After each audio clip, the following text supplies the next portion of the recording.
cómo convivir con nuestros propios relatos salvajes, este crecimiento de la violencia social, de estas reacciones por temas que muchas veces son menores, ya ni siquiera se habla de las grandes discusiones, sino de lo cotidiano, de lo que nos sucede a diario y que provoca desbordes, en muchos casos violentos, que incluso han terminado con la muerte, ¿no?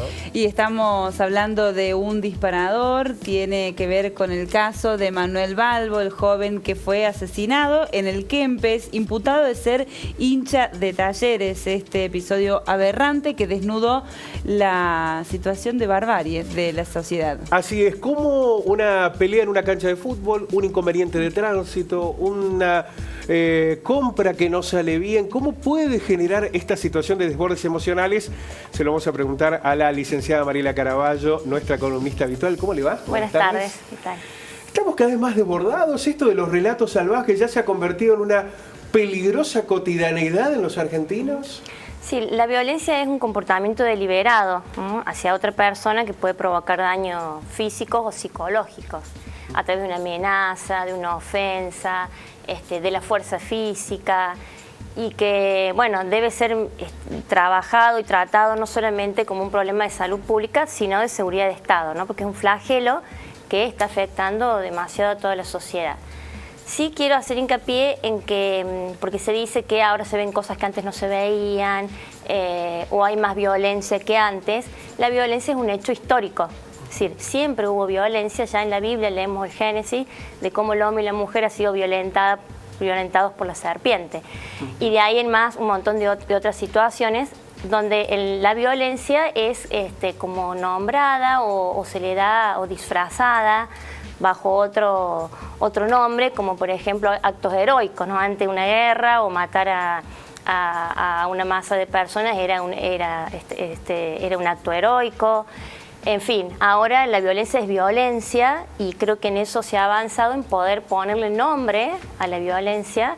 Y una vez que uno le pone nombre a algo, lo puede poner en palabras y decirlo. Por eso ahora se ve más, ¿no?, en los hechos de violencia. Bueno, pero pensemos también en la ola de linchamientos que se dio hace año y medio, 2 en el país, que algunos lo presentaban como hechos de justicia por mano propia. Claro. No existe la justicia por mano propia, ¿no? Y tiene que ver también con hechos de violencia social extrema. Sí, y es justificar la violencia, que lo hacemos cotidianamente, como vos bien decías recién, Pablo. Si yo los invito a pasear al centro, ni siquiera hace falta que hagamos más de 2 o 3 cuadras para ver muchas conductas violentas, ¿no? Como decía, es violentar al otro. En esto del tránsito, el tráfico, el no respetar el peatón, por decir algunos hechos cotidianos, y que hay muchos. Entonces, por un lado, le enseñamos a nuestros hijos que no se le debe devolver el golpe al compañero, no se debe devolver el insulto al compañero, y sin embargo vamos con los niños atrás en el auto protestando, insultando, enojándonos, no dándole tiempo al otro que va adelante, solo tomando como ejemplo el tránsito, pero tenemos muchos otros. Es difícil medir qué época ha sido más violenta. Pensemos, acá ha habido guerras mundiales. En el siglo XX ha habido 2 guerras mundiales, por plantear una circunstancia. Sí. Cada tiempo tiene sus características de violencia. Ahora, estos tiempos modernos están ligadas esa violencia con la urgencia, con el estrés, con la falta de paciencia, con el propio vértigo que tiene esta sociedad. ¿Está más ligada con eso, ese tipo de violencia? Sí, eso en cuanto a lo cotidiano, ¿no?, que como decíamos nos podemos encontrar todo el tiempo violentados o violentando al otro. Por esto de la urgencia, ¿no? Pero bueno, hay muchos tipos de violencia. Tenemos la violencia física, la violencia emocional, que es con la que más conocemos, nos manejamos, la violencia estructural, que es la de cuestiones que tienen que ver con lo político, ¿no? El hambre en una población, la pobreza, eso es violentar también a la población, la violencia cultural, que esto de generar violencia por fines o objetivos religiosos, como la Guerra Santa, como los atentados terroristas, bueno. Pero uno hace hincapié o mira a la violencia que vemos en los noticieros, ¿no? Se mató una mujer, la violencia escolar, y no miramos lo de todos los días, que me parece que si bien se han creado leyes que está bárbaro estas leyes, porque a lo mejor la ley no va a frenar la violencia, lo vemos todo el tiempo, se crean leyes de derechos humanos y todo eso, pero se sigue matando gente, personas. No frena la violencia, pero por lo menos nos pone en otro lugar de empezar a reflexionar y pensar los hechos cotidianos y empezar a trabajar fuertemente en la prevención. Y la prevención tiene que ver con empezar, esto que se dice comúnmente, empezar por casa, empezar a mirarnos, ¿no? Porque es muy fácil mirar al otro, cómo el otro está siendo violento o violentado por otra persona, pero no cómo nosotros violentamos todo el tiempo, a lo mejor con cuestiones simples, y esa es una manera de empezar a prevenir.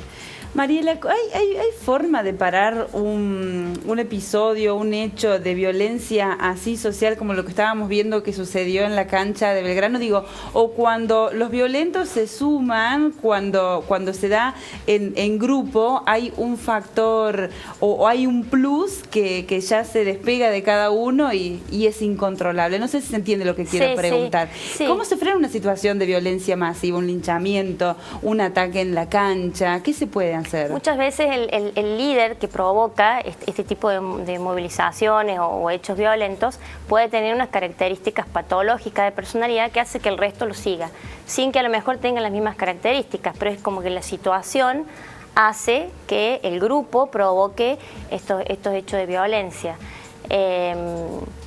No sé si se puede prevenir. De hecho, claro. De hecho, las canchas hay policías, es decir, no es que bueno, no hay un dato vigilancia. sería no participar.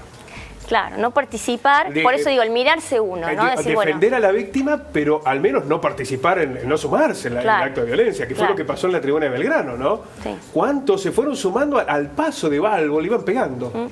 Una locura, ¿no? Sí. Pero quiero recuperar algo que señalabas en relación a la cuestión cultural, ¿no? Porque recién hablábamos de, se está investigando, pero podría ser un nuevo caso de femicidio en Río Cuarto, ha habido 6 en Jujuy. El tema del femicidio, que tiene que ver con esa cuestión cultural, que está ligada con ese nivel de superioridad que cree tener el hombre sobre la mujer, esa potestad que cree tener y que termina en estas circunstancias. Y aquí no ha habido ni leyes, ni participación, ni conciencia, nada parece ser suficiente, ¿no? Sí. Bueno, volvemos a retomar hechos históricos. Es decir, la violencia de género existió siempre, pero no se le ponía un nombre. Si pensamos en los colonizadores españoles que tomaban a las mujeres indias, es una forma de violencia de género hacia la mujer, claro, ¿no? Pero que estaba naturalizado, porque era en pos de conquistar la tierra y qué sé yo. Entonces, es algo que, pero ahora eso se le pone nombre, ¿no? Violencia de género hacia la mujer, hay leyes en función de eso, y bueno, y que hace que la gente se movilice y empiece a mirar. Ha surgido un eje aquí en la charla que está ligado con el estrés. Se lo propongo para la semana que viene, lo charlamos, porque es un tema de fuerte discusión y muy actual. Muchísimas gracias. No, gracias a ustedes.